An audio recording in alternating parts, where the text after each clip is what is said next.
मैंने आपको relative strength 123 days वाली स्ट्रेटजी बताई थी स्विंग ट्रेडिंग के लिए, RS123D। उसमें बहुत लोगों को डाउट है कि स्क्रीनर को कैसे यूज करना है। जो चार्टिंग का स्क्रीनर था वो हम यूज करेंगे और उसमें जो स्टॉक्स आएंगे उसको देखेंगे कि कैसे एनालिसिस करना है, कि पोजीशन कैसे बनानी है RS123 डेज यूज करके। इंडिकेटर कैसे लगाना है, ट्रेडिंग व्यू में फ्री है कि पैसे लगते हैं, सब कुछ सीखेंगे आज के वीडियो में। क्लेरिफिकेशन के लिए बना रहा हूं मैं ये वीडियो। RS123 डेज का ये स्विंग ट्रेडिंग स्ट्रेटेजी मैंने दिया था अपने यूट्यूब चैनल पे। ये है वो यूट्यूब चैनल जिसमें है आपको ये सारे वीडियोस। ट्रेड विद बुक्स है हमारे चैनल का नाम। और यहाँ पे ये जो वीडियोस हैं इसमें ये जो है strategy RS123 swing trading strategy, similar एक और RS55 स्ट्रेटजी है शॉर्ट टर्म मूवमेंट के लिए, विवेक बजाज सर की। ये अगर आपको लॉन्ग टर्म ट्रेंड देखना है तो RS123 डेज वाली स्विंग ट्रेडिंग स्ट्रेटजी मैंने इसमें डिटेल में बताई है। तो फिर से इसमें मैंने आपको एक स्क्रीनर दिया था, चार्टिंग का स्क्रीनर जो रिटर्न है निफ्टी का। यहाँ पे आपको मिलेगा कि एक स्क्रीनर के बारे में बताया मैंने। ये चार्टिंग का स्क्रीनर था कि ये स्क्रीनर आप डेली अगर शाम को रन करेंगे तो आपको कुछ स्टॉक्स मिलेंगे जिनमें RS123 डेज वाला इंडिकेटर जीरो लाइन को क्रॉस कर रहा है। तो यहाँ पे वो नंबर चेंज करना होता है डेली। वो नंबर कैसे निकालें और यहाँ पे डालें और फिर ये जो स्टॉक्स आएंगे उनको कैसे एनालिसिस करें, चलो देखते हैं। तो सबसे पहले मैं आपको फिर से एक बार रिफ्रेश करने के लिए अपना इंडिकेटर के बारे में बता देता हूँ कि इंडिकेटर लगाना कैसे। देखो ये tradingview.com आप ओपन करोगे तो आपको सबसे पहले यहाँ पे जाके साइन इन कर लेना है। ये जो साइन इन का ऑप्शन है यहाँ आपको साइन इन करना है अपने जीमेल आईडी से। उसके बाद आप 3 इंडिकेटर से ज़्यादा फ्री वर्जन में नहीं लगा सकते, तो हमें तो 3 इंडिकेटर चाहिए ही नहीं। एक ये वॉल्यूम वाला इंडिकेटर लगाया हमने और दूसरा इंडिकेटर लगाएंगे यहाँ इंडिकेटर सेक्शन में जाके relative strength of a stock लिखेंगे। रिलेटिव स्ट्रेंथ फ्री है बिल्कुल, ये इसमें कोई पैसे नहीं लगते। बहुत लोग बोल रहे हैं कि इसमें पैसे लगेंगे, वो एक्चुअली या तो साइन इन नहीं कर रहे होगे आप जीमेल से, या तो आप 3 से ज़्यादा इंडिकेटर ऑलरेडी लगा के रखे होगे तो वो और इंडिकेटर ऐड नहीं करने दे रहा होगा। ये देखो relative strength of a stock by Bharat Trader, ये जो इंडिकेटर ही ये बताता है कि निफ्टी से स्ट्रांग है कि नहीं आपका स्टॉक।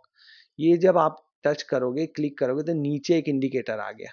अब ये चूंकि निफ्टी का ही ग्राफ है तो निफ्टी से ही कंपेयर करके दिखाता है नीचे वाली लाइन। तो जब निफ्टी से ही यहाँ आप देखो इनपुट में यहाँ निफ्टी ही है, तो निफ्टी से ही कंपेयर कर रहा है। तो निफ्टी से कंपेयर करेगा तो निफ्टी तो 1:1 ही होगा ना, इसलिए ये स्ट्रेट लाइन है, जीरो ही है लाइन, ऊपर नीचे नहीं है, क्योंकि ये निफ्टी का चार्ट है।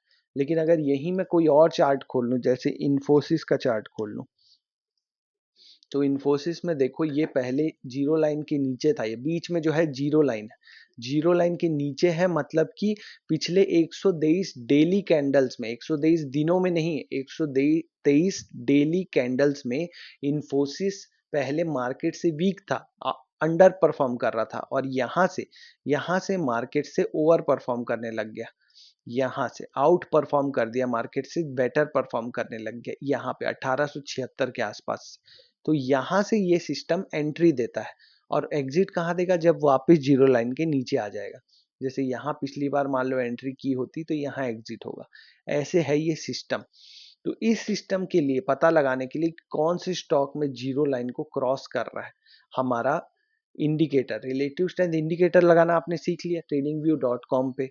कोई डाउट, जीमेल आईडी से लॉगिन करना है, 3 इंडिकेटर से ज़्यादा नहीं लगाना। अभी देखना मैं यहाँ 3 इंडिकेटर से ज़्यादा लगाऊंगा जैसे ही क्या होगा, यहाँ पे मैं RSI लगा देता हूँ। अब हमारे 3 इंडिकेटर हो गए। अब हम कोई भी और इंडिकेटर लगाने जाएंगे तो ये बोलेगा कि पेड वर्जन चाहिए, पर हमें तो 3 इंडिकेटर की भी ज़रूरत नहीं है। RSI 55 डेज वाले में लगाने की ज़रूरत है, यहाँ पे नहीं है। यहाँ सिर्फ रिलेटिव स्ट्रेंथ 123 डेज लगाना है और एंट्री लेनी है जब जीरो लाइन क्रॉस करे ऊपर, और एग्जिट करना है जब जीरो लाइन नीचे क्रॉस करे। कोई दिमाग नहीं लगाना है, क्योंकि ये जो है रिलेटिव स्ट्रेंथ ये दिखाता है कि आपका स्टॉक निफ्टी से आउट परफॉर्म कर रहा है, स्ट्रॉन्ग है। अगर आपको बहुत सारे ऐसे ऑप्शन मिल जाए स्टॉक्स के तो फिर आप अपना दिमाग लगाओ कि सेक्टर कौन सा स्ट्रॉन्ग चल रहा है, किन स्टॉक्स में अच्छा प्राइस पैटर्न बना है, तब आप अपना दिमाग लगाओ। तो आप पता कैसे करें, उसके लिए मैंने आपको स्क्रीनर दिया था ये वाला। ये स्क्रीनर मैं आज भी इस वीडियो के नीचे डाल दूंगा, ये लिंक है, चार्टिंग का लिंक है ये। अब इसमें क्या करना है, इसको आप जैसे ही ओपन करोगे तो आपका ये पेज ओपन होता है, ठीक है। अब ये जो 11.66 है, ये जिस दिन मैंने बनाया था, ये मैंने बनाया था 21 अगस्त 2024 को, उस दिन निफ्टी का पिछले 123 डेली कैंडल्स का रिटर्न था 11.66%। आज अगर आप चेक कर रहे हो, आज आज है 16 सितंबर, 16 सितंबर को अगर आप चेक कर रहे हो, तो आज पिछले 123 डेली कैंडल का जो भी रिटर्न है वो हमें अपने स्क्रीनर में डालना पड़ेगा यहाँ पे। उसके बाद यहाँ पे देखो क्रॉस डबो है, मतलब जस्ट जो क्रॉस हुए हैं। अगर आपको वो सारे स्टॉक्स चाहिए जो ऑलरेडी इसके ऊपर है, तो आप ग्रेटर देन इक्वल टू वाला जो ऑप्शन है या ग्रेटर देन दबाओगे तो आपको वो सारे स्टॉक मिलेंगे जो ऑलरेडी इसके ऊपर है। जस्ट जो क्रॉस हुए हैं वो देखना है तो क्रॉस डबो यहाँ पे क्लिक कर लो। ये नंबर चेंज करना है। अब ये नंबर आज कितना है, चलो निकाल के देखते हैं, अच्छे से समझो शांति से। ये क्या खुल गया, बिन बुलाए मेहमान आ गए हैं कहीं से। अरे बड़ा कमाल है। चलो यहाँ देखते हैं, निफ्टी का ग्राफ खोल लेते हैं। निफ्टी निफ्टी 50 का चार्ट खोल लिया हमने। अब 123 डेली कैंडल कहाँ पे हो रही है, कोई दिमाग लगाने की जरूरत नहीं। नीचे इंडिकेटर में लिखा हुआ है, देखो रेफरेंस 15/3/2024, 15 मार्च 2024। अब कई लोग कर क्या रहे हैं गलती, कि आज से पिछले 123 दिन को जोड़ ले रहे हैं। 123 दिन नहीं है, सैटरडे संडे और छुट्टियों को नहीं जोड़ना है। जब आप काम नहीं करते तो मार्केट क्यों काम करेगा भाई। तो 123 डेली कैंडल्स को जोड़ना है। उन्हीं दिनों में तो दूसरा स्टॉक भी आप बोलेगा ना कि मैं उस घोड़े से कंपेयर कर रहा हूँ जिस दिन घोड़ा सो रहा था संडे को। अरे घोड़े से उस दिन कंपेयर करना है जिस दिन घोड़ा भाग रहा था। हमारा निफ्टी जिस दिन भाग रहा था, निफ्टी वाला घोड़ा, उस दिन हमारा कौन सा स्टॉक वाला घोड़ा उससे ज्यादा भागा, ये पता करना है। तो 123 डेली कैंडल, अब यहाँ गिनने मत लग जाना, 1 2 3 4 5 6। यहाँ नीचे रिफरेंस में लिखा हुआ इंडिकेटर में, रिफरेंस RS 123 रिफरेंस डेट 15/3/2024। अब यहाँ आके सीधा देख लो 15/3, ये है 15, ये 14, ये 15, ये है 15th। अब 15th का यहाँ पे ये जो 15th वाला जो डेली कैंडल, ये डेली चार्ट है। 15th फिर मिस हो गया, ये 15th का जो डेली चार्ट है इसको एक बार मार्क कर लेते हैं वरना ये मिस हो जाएगा। अब आप बोलोगे सर रोज रोज जाके तो ये मेहनत नहीं होती, तो आपको कौन सा रोज एंट्री लेनी है, रोज एग्जिट करना है। आप इसको रोज चेक करो, लेकिन जिस दिन आपको अच्छा स्टॉक मिले उस दिन आप एंट्री करके बैठ जाओ। ये तो आपको ऐसी एंट्री देगा RS 123 की आपका बहुत लंबा ट्रेंड चलेगा, फिर बीच में आपको दोबारा क्यों चेक करना है। आपको रोज थोड़ी ना चेक करना, और बिना मेहनत किए तो फल कहीं नहीं मिलेगा। लड्डू खाना है तो शादी तो करनी पड़ेगी ना। तो ये है 15 मार्च का कैंडल। तो RS 123 आज के हिसाब से 16 सितंबर के हिसाब से, अगर 17 सितंबर के लिए शाम को जाके चेक करोगे तो ये 16 तारीख से चेक करना पड़ेगा कि कितना रिटर्न दिया है। आज चेक कर रहे हैं इसलिए 15 है डेट, कल ऑटोमेटिक यहाँ नीचे 16 आ जाएगा डेट। तो यहाँ 15 का जो क्लोजिंग प्राइस है, क्लोजिंग प्राइस यहाँ लिखा होता है ऊपर। जब आप इस पे टच करोगे तो ऊपर देखो, ऊपर यहाँ मैं टच कर, यहाँ क्लिक कर देता हूँ, ऊपर क्लोजिंग प्राइस लिखा हुआ है। यहाँ पे ये क्लोजिंग प्राइस लिखा हुआ है, देखो ऊपर, ये है 15 को क्लोजिंग प्राइस 22,023। वहां से लेके आज के क्लोजिंग प्राइस तक के लिए ये टूल यूज करना है, मेजर टूल। ये दिया हुआ है साइड में मेजर, ये सब फ्री है, कोई चीज के पैसे नहीं लगेंगे, यूपीआई से कट नहीं जाएंगे आपके। इसका क्लोजिंग प्राइस हमने पकड़ा और वहां से हम आ गए आज के क्लोजिंग प्राइस तक। अब कई लोगों को डाउट था कि सर अगर मैं यहाँ से यहाँ तक चेक करूं तो ये जो ऊपर की कैंडल्स रह गई ये तो आई ही नहीं। अरे वो आ गई, आपको क्लोजिंग से क्लोजिंग तक चेक करना है बस, आप डाउट मत रखो। ये क्लोजिंग से आज की क्लोजिंग, जब आप क्लिक कर दिए यहाँ पे, थोड़ा सा नीचे रह गया। बड़ी मेहनत है ना, पैसे कमाने में तो मेहनत लगती है। ये हमने पकड़ा 15 तारीख की कैंडल का क्लोजिंग, और आ गए हम आज की। अपना एनालिसिस करके अगर आप स्टॉक पकड़ोगे ना और वो डबल, जैसे बजाज हाउसिंग फाइनेंस के ऊपर हमने इंस्टा पे वीडियो बनाया था कि ये डबल से ज्यादा हो जाएगा, और ऑलमोस्ट आज डबल हो गया। तो अच्छा लगता है कि आपकी एनालिसिस से कुछ पता चला। अब देखो यहाँ पे 123 बार्स 185 डेज, दिन अगर जोड़ोगे तो 185 है, लेकिन कैंडल्स हैं 123 डेली कैंडल। सो यही चाहिए हमें, 123 डेली कैंडल। और रिटर्न कितना आया है? 15.26%। यही वो मैजिक नंबर है जो अपने स्क्रीनर में डालना है, 15.26%।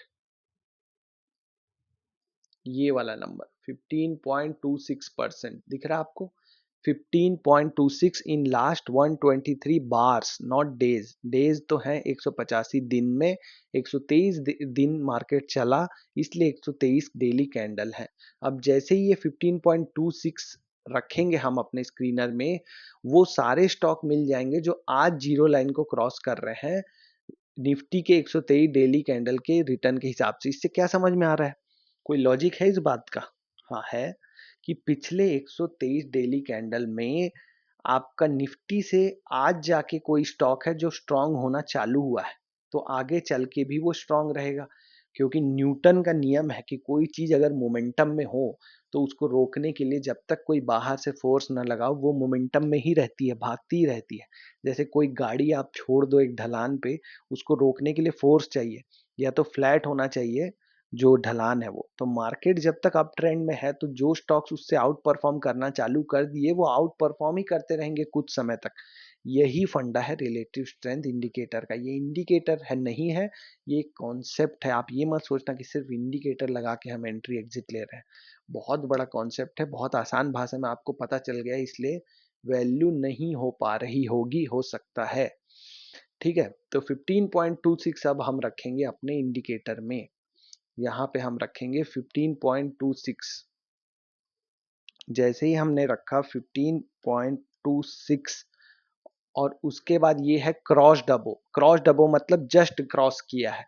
अगर ग्रेटर देन कर दोगे तो वो सारे स्टॉक्स आ जाएंगे जो ऑलरेडी बहुत ऊपर है जीरो लाइन के, तो वहां एंट्री आप कैसे लोगे? वहां ऑलरेडी वो स्टॉक स्ट्रांग है, वो भी आप देख सकते हो कि किसी में अच्छा एंट्री बन रहा है क्या। बस जस्ट क्रॉस वाले देखने हैं तो वो क्रॉस डबो में मिलेगा। अब यहाँ पे जैसे ही मैंने रन स्कैन किया तो मुझे आपको मिल गए ये सारे स्टॉक्स। ये मिल गए मुझे 18 स्टॉक्स, 18 स्टॉक्स मुझे मिले हैं। अब इन 18 स्टॉक्स को मैं जाके एनालिसिस करूंगा tradingview.com पे कि कैसा लग रहा है स्टॉक। ये लिखा है चैम्प्लास्ट। अब यहीं पे मुझे आज ये देखो स्टॉक का चार्ट खुल गया है ऊपर, तो थोड़ा एनालिसिस तो मैं यहीं से कर सकता हूँ कि चार्ट दिख कैसा रहा है। और मैंने आपको सुबह सेक्टर एनालिसिस का भी वीडियो बनाया था कि कौन से सेक्टर स्ट्रांग है। तो उसमें हमने बात की थी कि FMCG, bank Nifty, finance, IT, ये सब स्ट्रांग है। तो एक्सिस बैंक लिमिटेड आया है देखो यहाँ बैंकिंग में, तो एक्सिस बैंक में ही हम जाके देखेंगे। फाइनेंस में देखो आईसीआईसीआई सिक्योरिटीज है, ये भी हम देख, बैंक ऑफ इंडिया है। उसके बाद कौन सा ऐसा स्टॉक है जो उन सेक्टर्स में आता है? Data pattern. तो ये भी आईटी का स्टॉक है, तो आईटी सेक्टर भी हमने देखा था कि स्ट्रांग है। तो डेटा पैटर्न का हम चार्ट जाके देख लेते हैं वहां पे। तो डेटा पैटर्न जब आप यहाँ पे लिखोगे डेटा पैटर्न, स्पेलिंग मिस्टेक हो गया लगता है, डेटा पैटर्न। अब आप देखो यहाँ पे रिलेटिव स्ट्रेंथ पहले ऊपर था, फिर नीचे गया है और जस्ट यहाँ पे मंडरा रहा है। तो ये उतना भी अच्छा सेटअप मुझे नहीं लग रहा है। वॉल्यूम वाला जो मैंने वीडियो बताया था उसमें देखो कितने सारे बड़े बड़े ग्रीन वॉल्यूम आए हैं। तो ये तो दिखाता है कि स्टॉक में कुछ तो एक ऑपरेटर की एंट्री हो रही है। यहाँ पे देखो कोई वॉल्यूम, एकदम सूख गया है ये पूरा एरिया, और यहाँ पे कोई वॉल्यूम नहीं है। यहाँ से वॉल्यूम आने चालू हुए, रिलेटिव स्ट्रेंथ भी जीरो लाइन को क्रॉस किया, वापस से नीचे आया है। लेकिन अगर ये ऊपर आ रहा है तो यहाँ पे एक छोटा स्टॉप लॉस भी मिल रहा है, एंट्री की जा सकती है। आप अपना एनालिसिस खुद करें, ये जस्ट एजुकेशन पर्पस के लिए है। यहाँ पे अगर स्टॉप लॉस लेके एंट्री लें तो एकदम छोटे स्टॉप लॉस है। अगर ये यहाँ से ऊपर जाने लगता है तो ये स्टॉक भी ऊपर जा सकता है। और कौन सा हमारा है नेक्स्ट? एक्सिस बैंक देख लेते हैं, ये देख लेते हैं चेमप्लास्ट।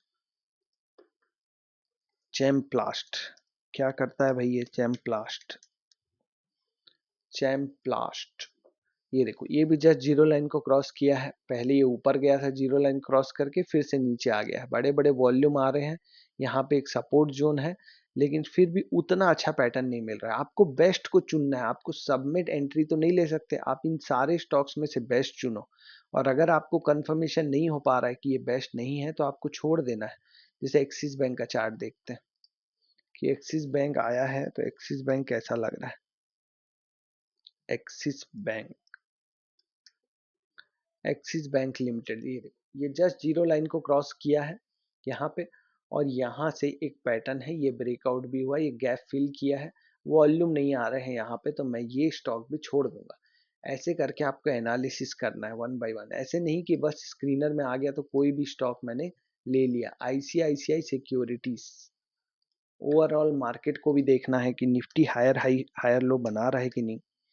आईसीआईसीआई सिक्योरिटीज लिमिटेड, ये देखो, ये वाला ग्राफ बेटर लग रहा है। क्यों? अब आप बोलेंगे क्यों? क्योंकि ये काफी टाइम नीचे रहने के बाद अब जाके जीरो लाइन को क्रॉस किया है, और यहाँ पे एक ऑलमोस्ट कप एंड हैंडल जैसा पैटर्न भी लग रहा है। तो ये ब्रेकआउट जब होगा, ये जब ब्रेकआउट इस लेवल के ऊपर निकलेगा, तो ये रिलेटिव स्ट्रेंथ भी अच्छे से ऊपर चला गया होगा, और वहां से इस शेयर में तेजी बन सकती है। वहां पे आप इसको देख सकते हो। तो ये पैटर्न कुछ बेटर लग रहा है। आपको ये एनालिसिस करना पड़ेगा कि कप एंड हैंडल जो बना है, क्या मैं इसमें ट्रेड कर सकता हूँ, वो आपको डिसीजन लेना है अपने एनालिसिस के हिसाब से। Bank of India, Tata Power Company Limited, Bharat Petroleum, Ganesh Housing, the South Indian Bank, Juniper, Birla Soft. अब इनमें से आप कोई भी स्टॉक उठा के यहाँ पे आके अपना एनालिसिस करना है। बिरला सॉफ्ट, ये तो नीचे ही है बिरला सॉफ्ट। तो कुछ कुछ हमारे जो चार्टिंग का इंडिकेटर है, इसमें ऐसे भी स्टॉक दिखाएंगे जो अभी नीचे ही है, तो आपको उनको जस्ट इग्नोर मारना है, क्योंकि कोई भी चार्टिंग का स्क्रीनर परफेक्ट नहीं है। अगर आपको एकदम परफेक्ट चाहिए तो स्टॉकेज ऐप में है ये इंडिकेटर, पर वो पेड है, इसलिए मैं वो नहीं बता रहा हूँ आपको। अगर आप ये क्रॉस डबो को कर देंगे ग्रेटर देन और इक्वल टू, ग्रेटर देन और इक्वल टू करके अगर हम रन स्कैन करेंगे, तो हमें तो मिल जाएंगे ऑलमोस्ट 500 स्टॉक्स, 500 स्टॉक्स मिल जाएंगे। अब यहाँ पे आप और फिल्टर लगा सकते हो, जैसे मार्केट कैप हमने 5,000 करोड़ रखा है। अगर आपको बड़ी कंपनियां चाहिए या बहुत ज़्यादा हो गए हैं यहाँ पे स्टॉक्स, तो आप इसको 10,000 करोड़ कर दीजिए। जब आप 10,000 करोड़ कर देंगे, तो आपका जो स्टॉक्स है, नंबर ऑफ स्टॉक्स कम होके हो जाएंगे 368। अब यहाँ पे आप देखोगे कोई भी ऐसे बीएससी का स्टॉक आ रहा है, बीएससी आप लिख के यहाँ देखोगे, बीएसई, तो बीएससी स्टॉक्स जो है ऑलरेडी यहाँ पे ऊपर था, देखो पहले ऊपर था, फिर यहाँ पे जाके नीचे हुआ। तो पहले एंट्री कहाँ मिली बीएससी स्टॉक में? यहाँ पे मिली हमें एंट्री 634 में। 634 में एंट्री मिलने के बाद एग्जिट कहाँ पे हुआ? एग्जिट हुआ 2600 के आसपास, यहाँ पे 2600 पे हमने एग्जिट कर लिया। 600 रुपये में एंट्री और 2600 में एग्जिट। यहाँ पे फिर से हमें यहाँ पे अब एंट्री मिली है, क्लियर एंट्री मिली है। अगर आप इसको जूम करके देखोगे तो यहाँ पे देखो, अब ये एंट्री मिली है, ये बड़ा वॉल्यूम भी आया है, तो ये स्टॉक में फिर से एंट्री बनाई जा सकती है बीएससी में। ठीक है, ये आपको एनालिसिस बता रहा है, एजुकेशन हमारा इंडिकेटर के हिसाब से, ये इंडिकेटर बता रहा है। जाके ले नहीं लेना है, अपना खुद का एनालिसिस करना है। डिक्सन टेक्नोलॉजी, डिक्सन टेक्नोलॉजी तो काफी टाइम से रिलेटिव स्ट्रेंथ के हिसाब से ऊपर है। डिक्सन टेक्नोलॉजी मैंने लिया था 4,000 रुपये में, अभी कितना है आपको देख के आश्चर्य होगा, और इसमें कितना बढ़िया काम करता है ये आप देखिए। डिक्सन टेक्नोलॉजी, ये देखो रिलेटिव स्ट्रेंथ इंडिकेटर यहाँ पे पॉजिटिव हुआ। अब कई लोग बस पीछे पड़ जाते हैं कि ये तो यहाँ भी हुआ था, पॉजिटिव हुआ था। आपको लॉस लेना ही पड़ेगा, छोटे छोटे लॉस होंगे, लेकिन जब फायदा होगा तो कितना होगा उसको सोचो आप। यहाँ पे मैं एंट्री ले लेता, ठीक है, यहाँ पे मैं एंट्री ले लेता, यहाँ पे ये कितना प्राइस चल रहा है, इसको थोड़ा इधर करते हैं। ये एंट्री होती मेरी 4,300 पे, और यहाँ पे एग्जिट हो जाती 4,300 पे ही, कोई लॉस हुआ, ज़्यादा लॉस नहीं हुआ। फिर एंट्री होती 4,300 पे, फिर से एग्जिट हो जाती, यहाँ पे ये एग्जिट हो जाती ना, फिर से मैंने थोड़े लॉस ले लिया, ठीक है कोई बात नहीं। यहाँ पे जब एंट्री होती ये वाले इस लेवल पे, ये क्या था 3,925, 3,925 पे एंट्री होती, और अभी तक एग्जिट नहीं दिया है। आपका कोई सिस्टम है जो इतना लंबा तक आपको बैठे रहने दे, बोले कि हाँ भाई मत निकलो, अभी एग्जिट मत लो, अभी ये बहुत बढ़ेगा। आप मल्टी बैगर बोलते हो ना, आप मल्टी बैगर में बैठ पाओगे आप इतना लंबा? ये मैंने बैठा है, 4,000 रुपये में मैंने लिया था, ये अभी तक उसको निकलने नहीं दिया है। और अभी भी देखो ऊपर ही जा रहा है। ये जो फॉल आते हैं ना, इससे भी डरने की जरूरत नहीं मुझे। क्यों? क्योंकि यहाँ पे जीरो लाइन के जिस दिन नीचे जाएगा उस दिन मैं निकल जाऊंगा, भले ही ये आज ही यहाँ से क्रैश हो जाए और निकल जाए मैं, लेकिन एटलीस्ट इस फॉल में तो नहीं निकला ना। ये जो फॉल आई इसमें आप तो निकल जाओगे डर के कि ये तो जीरो लाइन क्रॉस कर देगा, ये तो यहाँ से गिर जाएगा, पर मैं बैठा रहा सिस्टम पे भरोसा करके। तो इसलिए इस फॉल में भी, इस फॉल में भी, इसमें भी नहीं निकला। तो ये देखो, ये इसके ऊपर चला गया आज फाइनली। आज ही का कैंडल है ये, आज ही का कैंडल है जो ये हाई ब्रेक किया है, यहाँ पे ब्रेक किया है। Relative strength 123 days already positive है। कोई भी सिस्टम, कोई भी स्ट्रेटेजी आपको 100% सही नहीं देगी। जब आपको लॉसेस देगी तो आपको लॉसेस लेने पड़ेंगे, तभी आपको एक बड़ा फायदा मिल पाएगा। ऐसे ही आप यहाँ पे और स्टॉक्स देखो, यहाँ पे आपका स्टॉक्स, आप कोई भी स्टॉक्स का नाम उठा लो, यहाँ पे सेकेंडली उठा लो, ये क्या है, गॉड गॉडफ्रे फिलिप्स इंडिया। ये तो सिगरेट की कंपनी है शायद, गॉडफ्रे फिलिप्स, ये आ गया गॉडफ्रे फिलिप्स। अब यहाँ पे देखो क्या हुआ है, आपको यहाँ पे एंट्री मिलती इस लेवल पे, आप यहाँ पे एग्जिट कर जाते, फिर से आपको यहाँ एंट्री मिलती, आप यहाँ एग्जिट कर जाते। अब यहाँ एंट्री जब मिलती आपको ये लेवल पे, ये नीचे जीरो को पॉजिटिव कर गया ना, तो 2000 रुपीज रेट है। अब यहाँ जब एग्जिट करते आप तो 2100 है, तो फायदे में ही रहते। अब यहाँ जब आप एंट्री करते, गॉडफ्रे का आप जब एनालिसिस करोगे कंपनी का, तो बहुत ही अच्छी कंपनी है। किसी भी कंट्री में सबसे बेस्ट जो प्रोडक्ट्स होते हैं, जो कभी भी फेल नहीं होते, वो होते हैं लिकर और सिगरेट्स कंपनियां। इनका मार्केट कभी कम नहीं होता। तो ऐसी कंपनियों में अगर आप ये सिस्टम अपना रहे हैं, यहाँ देखो, यहाँ एंट्री करते हम, क्या था ये, ये है 15 मार्च की कैंडल, नहीं ये कैंडल है 7 फरवरी, 13 फरवरी की कैंडल है इसी साल की। इसी साल फरवरी में आप एंट्री करते 2400 रुपीज के आसपास, और अभी ये स्टॉक हो गया 8000। मतलब मल्टी बैगर ढूंढना है तो 4 गुना हो गया पैसा। अब आपको क्या है, आज ये इंडिकेटर दिखा रहा है कि ये सारे स्टॉक्स हैं। अगर आप यहाँ पे क्या कर दें, यहाँ पे इसको कर दें क्रॉस्ड अबो और फिर रन करें, तो आपको ऐसा रोज दिखाएगा। ऐसे रोज आपको 10-10 11 स्टॉक्स मिलेंगे। आप उन स्टॉक्स में सब में तो पोजीशन नहीं ले सकते। फिर आपका काम चालू होगा, क्या काम चालू होगा, ये काम चालू होगा, आपको फंडामेंटल भी देखना है कि कौन सी कंपनी है जो सबसे अच्छी है इनमें से फंडामेंटली। जैसे ये वाला जो मेरा वीडियो है ना, how to find next multibagger stocks in Indian stock market, यहाँ मैंने कुछ 7 पैरामीटर बताए जो किसी कंपनी में आप देखो कि उसका अर्निंग ग्रोथ हो रहा है कि नहीं, उसका आरओई कितना है, आरओसी कितना है। फिर वो जो 8 जो यहाँ पे जो स्टॉक्स आए हैं, ये जो 11 जो स्टॉक्स आए हैं, इसमें देखो कि आप किसी में ऐसा कोई स्टॉक है जिसमें अर्निंग ग्रोथ नहीं है, तो उसको हटा दो आप। कोई ऐसा स्टॉक है जिसका आरओई कम है, रिटर्न ऑन इक्विटी, तो उसको हटा दो आप। ऐसे कर करके आपके पास 1-2 स्टॉक्स ही बच जाएंगे। फिर आप जब ये काम हफ्ता 2 हफ्ता करोगे तो आपके पास कुछ स्टॉक्स गिने चुने 4-5 स्टॉक्स बचेंगे जो RS 123 डेज क्रॉस कर रहे होंगे। अब आपके पास मान लो है 1 लाख रुपए, 1 लाख रुपए है या 5 लाख रुपए या 10 लाख रुपए है या 1 करोड़ है, 10 करोड़ है, कितने भी है। अब पूरे पैसे जाके एक स्टॉक में नहीं लगाते हैं। आप क्या करोगे, मान लो आपके पास 10 लाख रुपए है और आपको ऐसा कर करके 2 हफ्ते में जाके 5 स्टॉक्स ऐसे मिल गए जो आपको फंडामेंटली भी बहुत अच्छे लग रहे हैं कि ईपीएस ग्रोथ है, आरओई है, मार्केट कैप भी सफिशिएंट है, पी रेशियो, बाकी सब कुछ देख लिया आपने कि कैश जनरेट कर रही है कंपनी। जो जो इसमें इस वीडियो में मैंने बताया वो सारे पैरामीटर देख लिए। उसके बाद भी अगर आपके पास ज़्यादा स्टॉक्स हैं, उसके बाद भी अगर आपके पास ज़्यादा स्टॉक बच रहे हैं, तो आप उनको कम करो। कैसे कम करना है, आपको ये वीडियो आपको हेल्प करेगा कि ये बड़े-बड़े वॉल्यूम किस में आ रहे हैं, बड़े-बड़े वॉल्यूम किस में आ रहे हैं। जैसे ये वाला स्टॉक देखो, ये बड़ा वॉल्यूम दिख रहा है आपको, ग्रीन वॉल्यूम। ये बड़े-बड़े जो ग्रीन वॉल्यूम है, ये कैसे आ गया रैंडमली बीच-बीच में? ये दिखाते हैं कि इसमें किसी ऑपरेटर का पोजीशन बन रहा है। ऐसा हर स्टॉक में नहीं मिलेगा आपको, कुछ ही स्टॉक्स में मिलेगा। उन स्टॉक्स को फिर आप क्या करो, उन स्टॉक्स को आप साइड करो कि हाँ ये स्टॉक्स अच्छे हैं। ऐसे करके आप काटते जाओ। जो घास है, जो आपके जो बगीचे में जो फूल होते हैं ना, उनको आपको चुनना है तो पहले घास को काटना पड़ेगा। वही है ये कि हम अपनी बगीचे से क्लीन कर रहे हैं कि जो चीज़ें पहले ये अच्छा नहीं है ये स्टॉक तो छोड़ो, ये सेक्टर अच्छा नहीं है तो छोड़ो। आपको ये सेक्टर एनालिसिस के लिए मैंने ये दोनों वीडियो बताया है कि कैसे आप सेक्टर देखो कि अभी मार्केट में कौन-सा सेक्टर आउट परफ़ॉर्म कर रहा है। अब आप जब स्टॉक का लिस्ट बनाओगे तो उसमें कुछ-कुछ होंगे जो इन सेक्टर्स में आएँगे, जो सेक्टर्स आप पता किए हैं। फिर उन्हीं सेक्टर्स के स्टॉक्स में जाके आप एंट्री लेना है।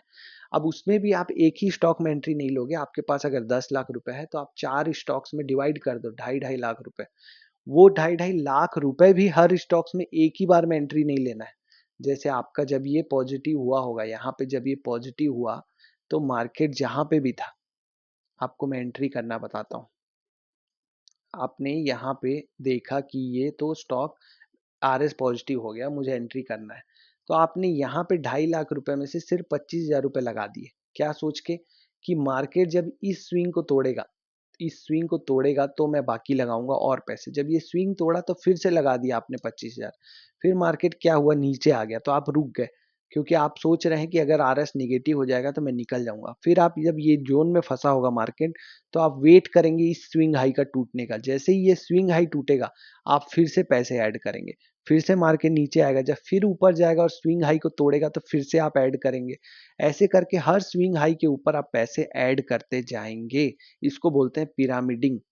मतलब ऊपर जाते हुए आप पिरामिड बना रहे हैं, पिरामिड। यहाँ देखो ये फिर से हाई को तोड़ा तो आप फिर से पैसे ऐड करेंगे। जब इसने पिछला लो तोड़ देगा तो आप पैसे ऐड करना बंद कर देंगे, और अगर ये रिलेटिव स्टैंड लाइन जीरो के नीचे आ गया तो आप फिर ले लेंगे अपना प्रॉफिट जो भी हो रहा होगा। जब तक नहीं तोड़ेगा नीचे को आप नहीं लेंगे, कि चाहे कैसा भी फॉल आ जाए। अगर आप डरे हुए हैं या आपके पास बहुत आपका प्रॉफिट बन चुका है तो आप यहाँ पे स्टॉप लॉस लगा दो, ये पिछले स्विंग में, या वीकली चार्ट बना लो इसको। अब वीकली चार्ट में जो स्टॉप लॉस आ रहा है नीचे, यहाँ पे स्विंग लो के नीचे, वहां पे आप अपना स्टॉप लॉस लगा दो कि वहां से नीचे आएगा तो मैं एक बार के लिए बुक कर लूंगा। लेकिन जो मल्टी बैगर होते हैं जो स्टॉक्स, वहां पे आप अगर ऐसे स्टॉप लॉस लगाएंगे यहाँ पे तो आप कैच नहीं कर पाएंगे, क्योंकि जनरली मार्केट अपने लोस को तोड़ता है और उसके बाद ऊपर जाता है, ताकि रिटेल वालों को फंसाया जा सके, उनका पोजीशन, उनका स्टॉक्स भी लेके जाएं हम। ठीक है, तो ये देखो 2000 का 8000 4 गुना जो होते हैं वो ऐसे ही होते हैं स्टॉक्स, एक सिस्टम में काम करने से। ऐसे कुछ भी जाके करने से नहीं होता, और 8-10% रिटर्न लेके अगर आप छोड़ दोगे स्टॉक को तो आप स्टॉक मार्केट में कभी भी बड़ा पैसा नहीं कमा पाओगे। आपको ऐसा एक लंबा मूव चाहिए कि आप यहाँ पे एंट्री लें, ये लेवल पे मान लो एंट्री ले ली मैंने 2500 पे, तो अभी तक मैं बैठा हुआ हूँ, एटलीस्ट मेरे पास एक ऐसा सिस्टम तो है। अब जैसे ढाई ढाई लाख रुपए मैंने 4 स्टॉक में लगाए, 2.5 lakh in each of my 4 stocks from my 10 lakh capital. What will happen, क्या होगा, कोई स्टॉक होगा जो बहुत अच्छा परफॉर्म कर रहा होगा, हो सकता है चारों ही अच्छा करने लग जाए तो आपकी बल्ले बल्ले है। अगर कोई एक स्टॉक अच्छा कर रहा है और बाकी दो जो 3 स्टॉक्स हैं वो खराब परफॉर्म कर रहे हैं और वो जीरो लाइन के नीचे आ गए, तो आप उसका पैसा भी निकाल के जो अच्छा कर रहा है परफॉर्म उसमें डालो। तो फिर क्या होगा, आपका जो अच्छा परफॉर्म कर रहा है उसमें आपके सारे पैसे आ जाएंगे धीरे धीरे इवेंचुअली। ये तरीका होता है स्टॉक मार्केट में एक सिस्टमेटिक तरीके से काम करने का। यहाँ पे मैंने प्राइस एक्शन का भी वीडियो सिखाया है, ये वाले वीडियोस, ये जो प्राइस एक्शन पार्ट 4, 3, 2, 1 है, ये सब में मैंने कैंडल्स पहचानना, कैंडल का बिहेवियर पहचानना भी सिखाया। वो भी आपको चार्ट में जो छांटने का काम होगा ना शेयर्स, वो काम करके देगा आपको। ठीक है, तो अगर आपको बहुत ही शॉर्ट टर्म में करना है, मल्टी बैगर नहीं करना है अपने स्टॉक्स को, जस्ट आपको 20, 30, 50% रिटर्न चाहिए, तो आप ये जो 55 डेज वाला जो मैंने स्ट्रेटजी बताया था आरएस का, वो यूज करो। ठीक है, तो ये था पूरा वीडियो। और यहाँ पे इसमें स्क्रीनर में और कोई डाउट तो आपको होना नहीं चाहिए, जहाँ तक मुझे लगता है मैंने सब कुछ बता दिया है कि कैसे आपको करना है। ये सारे स्टॉक्स को आपको सीधा जाके एंट्री नहीं करनी है, आपको एनालिसिस करना है इन स्टॉक्स को, और डेली आपको तो स्टॉक्स मिलेंगे, तो वो सारे स्टॉक्स को आप देखो जो ऊपर चल रहे हैं ऑलरेडी, उनको भी जाके देखो यहाँ पे ग्रेटर देन करके, ग्रेटर देन इक्वल टू करके ये नंबर चेंज करो निफ्टी के लास्ट 123 डेली कैंडल्स का रिटर्न देख के। ठीक है, तो ये सब जब आप करोगे तो आपको पूरी क्लियरिटी आ जाएगी कि सिस्टम है क्या। और अगर फिर भी कोई डाउट है तो आप कमेंट करके बताओ। और ये जो सिस्टम है ये शेयर करो अपने सारे फ्रेंड्स के साथ, उनको बेचो, ये सिस्टम जा जाके बेचो, आप उनको खुद पैसे ले लो और बेचो, क्योंकि वैसे ही वो लोग टेलीग्राम में और बहुत सारे लोगों से तो खरीद ही रहे हैं ना कुछ तो आपसे भी कुछ खरीद लेंगे। क्या जाता है, यूज कोई नहीं करेगा, खरीद जरूर लेंगे, फिर वो एक बार यूज करेंगे लॉस हो जाएगा। जैसे ये गॉड फ्राई वाले में किसी ने यूज किया होगा तो वो क्या करेगा, वो एक बार यहाँ यूज करेगा और यहाँ निकल जब लॉस हो जाएगा तो छोड़ देगा कि अरे यार ये तो सिस्टम खराब है। और जब ये जो असली पैसे बनने वाला जो टाइम था उसमें वो लेगा ही नहीं। जनरली यही होता है रिटेल के साथ, वो एक सिस्टम को भरोसा ही नहीं कर पाते। आप बैक टेस्ट करो, आप जाके यहाँ पे स्टॉक्स की लिस्ट बना लो, जैसे मैंने यहाँ पे लिस्ट बनाई हुई है। और ये अब जाके बस आपको अब ये इंडिकेटर लग गया है नीचे। अब मुझे क्या करना है कि मुझे वन बाय वन सारे स्टॉक्स को ओपन करते जाना है। ये जैसे मैं यहाँ पे एफएनओ की लिस्ट है, अब मेरे को इतना सिंपल काम है कि मैं यहाँ पे जाके देखूंगा कि आइडिया में इसने काम किया क्या। यहाँ से मैं कहीं से भी चालू कर लूंगा। ये देखो यहाँ पे स्टॉक काम किया क्या, ये जीरो लाइन को क्रॉस कर रहा है, जब पिछली बार क्रॉस किया था तो क्या हुआ था, तो मैं देखूंगा कि हाँ यहाँ पे तो इसने किया था काम। फिर मैं बजाज फाइनेंस में जाऊंगा, तो यहाँ पे अगर मैं एंट्री लेता, यहाँ एग्जिट लेता तो कितने पैसे बनते। फिर मैं मैरिको में जाऊंगा तो मैं देखूंगा कि पीछे इसने काम किया है कि नहीं, डॉक्टर रेड्डी में इसने पीछे काम किया है कि नहीं। ऐसे करके मैं बैक टेस्ट खुद ही करके अपने सिस्टम पे भरोसा ले आऊंगा कि हाँ ये काम करता भी है कि नहीं। नहीं करता तो छोड़ दूंगा। अगर देखो ये HAL का सिस्टम, अब आपको सारे स्टॉक्स में तो नहीं पैसे बनने वाले, अगर आप यहीं पे एंट्री लिए होते, ये जो जीरो लाइन को क्रॉस किया 628 में, तो आज ये हो गया। ये कब की बात है, पिछले साल 2022 के मार्च की बात है, वहां से लेके 628 से 4600 अभी तक एग्जिट तो दिया नहीं है। तो आपको ऐसे ऐसे बहुत सारे मल्टी बैगर इस सिस्टम से मिल जाएंगे जो आप मल्टी बैगर ढूंढते रहते हो। और जहां पे आपको एग्जिट भी मिल जाएगी ना, ये जैसे स्टॉक है, मान लो मैंने यहाँ एंट्री ले ली, ये वाले पे एंट्री ले ली करीबन 2700 पे, तो एग्जिट मेरी 3000 पे ही हुई है, लॉस तो नहीं हुआ ना। मुझे 300 रुपये फायदा ही हुआ। छोटा ही लॉस होगा तो।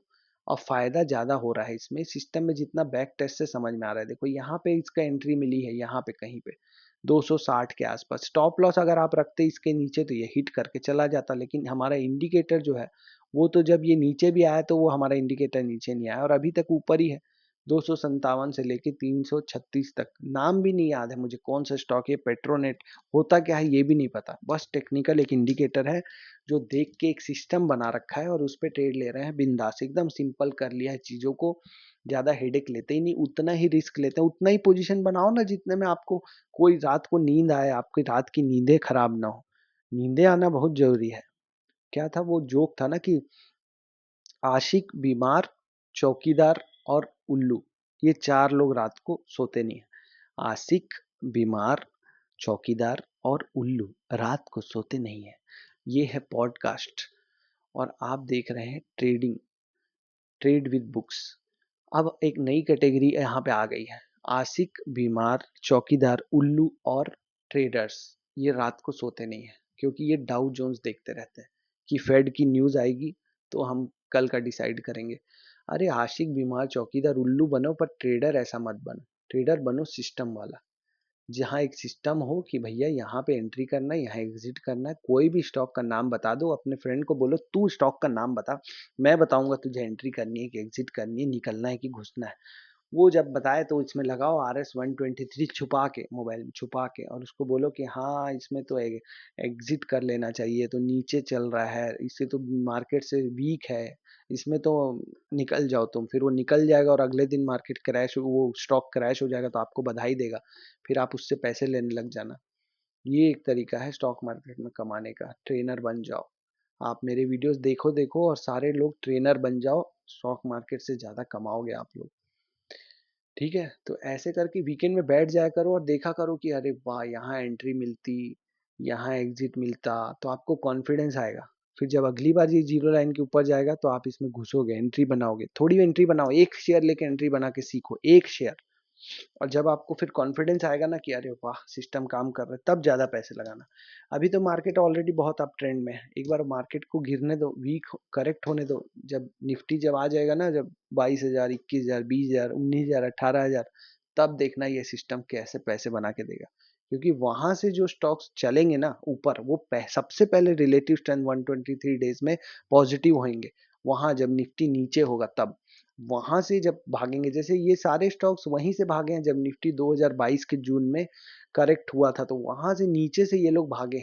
तो आपको भी हमेशा मार्केट में जब वो करेक्शन आए ना तो उसको एकदम गौर से देखना चाहिए कि हाँ, अब मेरे को तो कमाने का टाइम आया, क्योंकि यहाँ से स्टॉक्स ऊपर जाएँगे। अब कौन से स्टॉक ऊपर जाएँगे?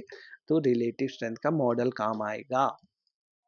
पर मैं बहुत डीमोटिवेट हो रहा हूँ यूट्यूब वीडियोज़ बनाने पे, क्योंकि व्यूज़ आ रहे हैं 500, 1000, 2000, और इतनी मेहनत के बाद भी ज़ीरो हीरो ट्रेड बनाने की मुझे मन नहीं है, और उसी में व्यूज़ आते हैं। तो आपसे निवेदन है कि वीडियोज़ को शेयर करें, कमेंट करें, सब्सक्राइब करें, ताकि मुझे भी प्रेरणा मिले कि हाँ भाई, कोई देख भी रहा है इतनी मेहनत करने के बाद। ठीक है? तो ऑल द बेस्ट। अगर आपको कोई भी डाउट है तो कमेंट में लिखो। इंस्टाग्राम पे भी मैं ये वीडियोज़ बनाता हूँ, वहाँ पे भी आके आप मैसेज कर सकते हो डायरेक्ट। यूट्यूब पे तो मैसेज करने की कोई फैसिलिटी है नहीं, तो वहाँ पे आप डायरेक्ट मैसेज कर सकते हो, आपको आपका जवाब मिल जाएगा। All the best.